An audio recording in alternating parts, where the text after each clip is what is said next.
SANDHAN, All Gujarat Integrated Classroom.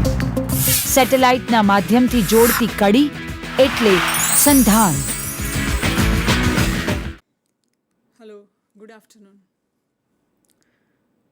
Today we'll try to understand the great contribution of a fine artist, a fine human being, and a fine novelist, that is Virginia Woolf.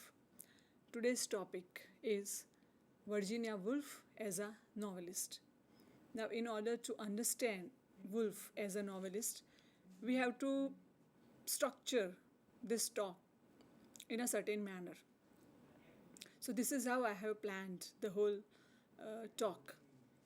The first is the introduction of Virginia Woolf, then the concept of duration, la durée by Bergson, then Freud's theory, the art of painting, especially the contribution of Roger Fry in the post-impressionistic painting, stream of consciousness, interior monologues being used in fiction, Woolf's letter to Roger Fry, Woolf's essay on modern fiction,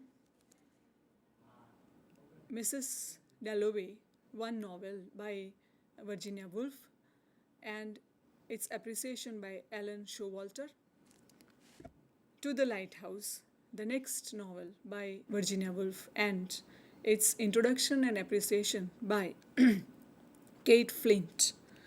And at the end of it, we would like to have some conclusions about the contribution of Virginia Woolf in English fiction. What was the effort of Woolf, for that matter? She wanted to capture consciousness. She wanted to enter, probe into the minds of her characters. She was very sensitive to her surrounding, being an artist, being a writer. And we must know that she lived between two world wars.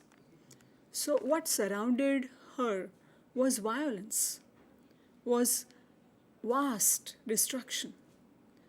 Now, in this vast destruction, amidst world wars, what can an artist do? At the same time, that is the context in which Woolf wrote, but at the same time, we have to know her background, people who nourished her, people who molded her, and one person is to be referred to, and that is her father, Leslie Stephen. The other people to be mentioned should be mentioned with reference to Bloomsbury group. So the Bloomsbury group also shaped, nourished, and appreciated Woolf's work. Apart from this, like that she was the daughter of Leslie Stephen, she was also the sister of Vanessa. The sister was an artist, was a painter. She was a wife of Leonard Woolf, again a fine human being. So when we try to understand the artist, we have to understand the background, the context, the times, her family background, her friends. So I would again mention 2 points. Leslie Stephen's daughter and Vanessa's sister, also a very active member of Bloomsbury group, that is Virginia Woolf. And her contribution to fiction, even her contribution to women's issues, is immense. And this is an effort to understand certain shades, certain layers of Woolf's work. As I mentioned earlier, that the focus of Woolf was not the externality, the surface, the outer world. her focus was the inner world, the internality, if you could say that. So it is the inner mind, it is the inner side of the character. And when characters' minds are probed into, and there is a flux, there is consciousness, then you don't find the same kind of language and structure that you find in Jane Austen or in H.G. Wells or in John Galsworthy or Arnold Bennett for that matter. So you don't find the same kind of structure and style and character sketch, and for that matter certain features of knowledge, certain feature of novel, be it plot or be it the narrative technique or be it details, the details about character or details about place or setting, that is not much provided because that was not her concern. She was trying to understand what happens into the minds of character. And when minds of characters are referred to, naturally we are referring to stream of consciousness. We are referring to the flux, to the continuously changing thoughts and emotions and the multi-layers of consciousness and multiple perspectives at the same time. So she was trying to capture moment on one side, she was trying to capture the psyche, the minds of character, and in doing so, naturally, her language, syntax, style is going to be positively affected, rather I would say. And you find no sequence in her novels. There are fragments many a times. There are uninterrupted narrations, those narrations which are dealing with the flux, with the stream of consciousness. So uninterrupted long passages running into 2 pages, 3 pages, uninterrupted, not a single dialogue in between. And at the same time, there are silences. All these things are very subtle, which were not much touched upon during the Victorian period. We all know that the novel as a form flourished during the Victorian period. And we get women writers, for that matter, during the Victorian period. Great women writers, of course. But when it comes to 20th century, especially the early 20th century, and when we are referring to this woman novelist who is living between the wars and who is also surrounded by artists and great thinkers, then the features that I mentioned, be it plot, be it setting, be it details, be it social issues for that matter. Her novels are not social novels. Her novels are psychological novels. Why are they called psychological novels? Because they are focused on the psyche, on the mind, on the consciousness, on the flow, on the multi-layered consciousness. And so the representation of it, and so novel as an art form that emerges in the hands of Woolf. Reality as she wanted to present was the reality, not the reality of external things. It was the reality which was related with the mind. We find a subtle role of memory in it. There are dreams, there are fantasies. She is often compared with as such many other novelists, but I would like to refer to 2 novelists at this point. One is, whose reference would come again, one is James Joyce, and one particular novel by James Joyce, a modern novelist, Ulysses. The second is Henry James, and Henry James, The Ambassadors. Now, even now I must tell you that James Joyce we are referring to with reference to one novel only, Ulysses. Why? Because that novel can be related with another novel, that is Mrs. Dalloway, written by Virginia Woolf. And Henry James's The Ambassadors is important because it is related with the point of view, and there is not one point of view to reality. There are several points of view. So her novels can be considered as a stream of consciousness novel, and her novels can be considered as point of view novel. There are several perspectives that are presented, and it's a real representation of life as it was in the early 20th century. We are dealing with modern fiction, we are dealing with psychological novels, and we are trying to understand what are the influences and whose concepts, thoughts, theories affected Woolf's work first.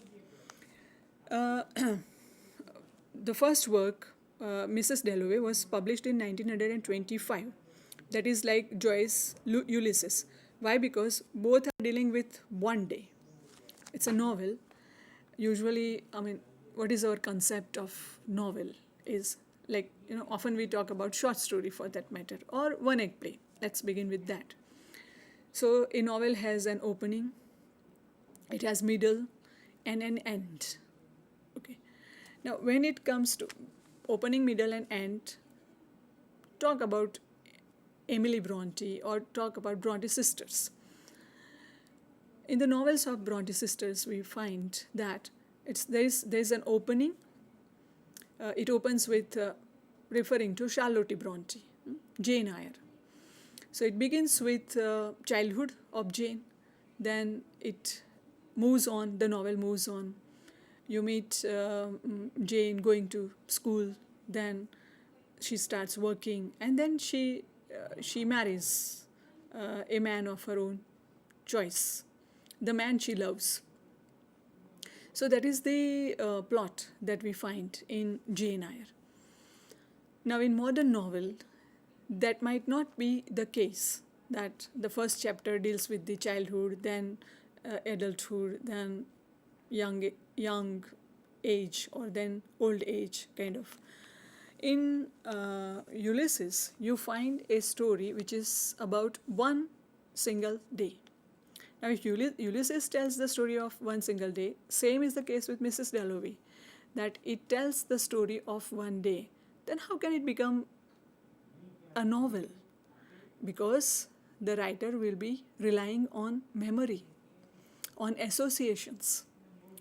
And as we know, memory, like the moment you have one idea or one emotion, you are reminded of what happened in the past. And you never know with what it could be associated and how it gets connected.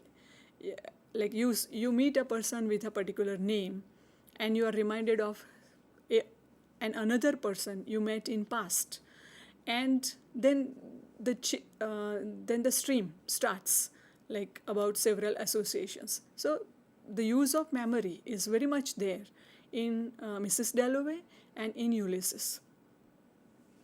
Now, Dalloway what is the event?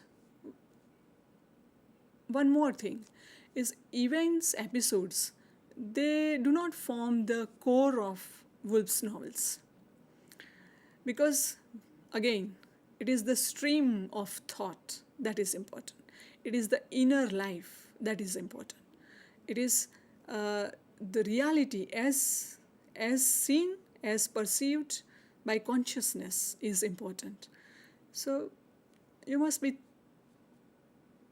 thinking now that it becomes so very important to know what is consciousness and who contributed in this field of knowing human consciousness, because they will form the foundation of Woolf's work. Here, Clarissa, who is the central character. Now look at the title. It's Mrs. Dalloway, published in 1925. You just look at the title. It is Mrs. She's married, Dalloway. But what is her first name? The title does not give the first name. That means the first name of a woman in early 20s, okay, of 20th century is not important. Or there are issues about the social status of a married woman. So she's an ordinary married woman, okay, in her 50s. So Clarissa Dalloway is the character, but the title says Mrs. Dalloway. So we have to understand it from the social status, from her social status, that she's a married woman. She's an ordinary woman, but her tale, her novels are about ordinary human beings, which to that point we would come a little later. So she's trying to organize a party. Now, stream of consciousness novels, and so Woolf's novels often make use of paradox.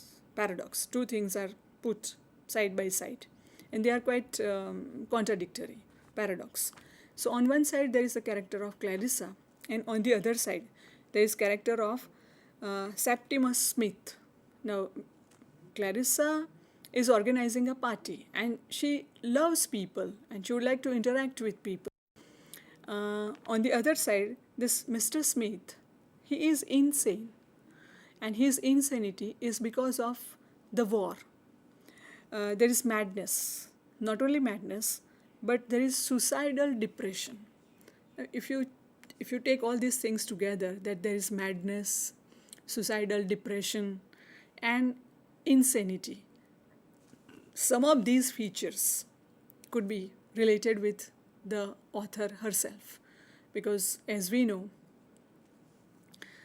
Woolf committed suicide.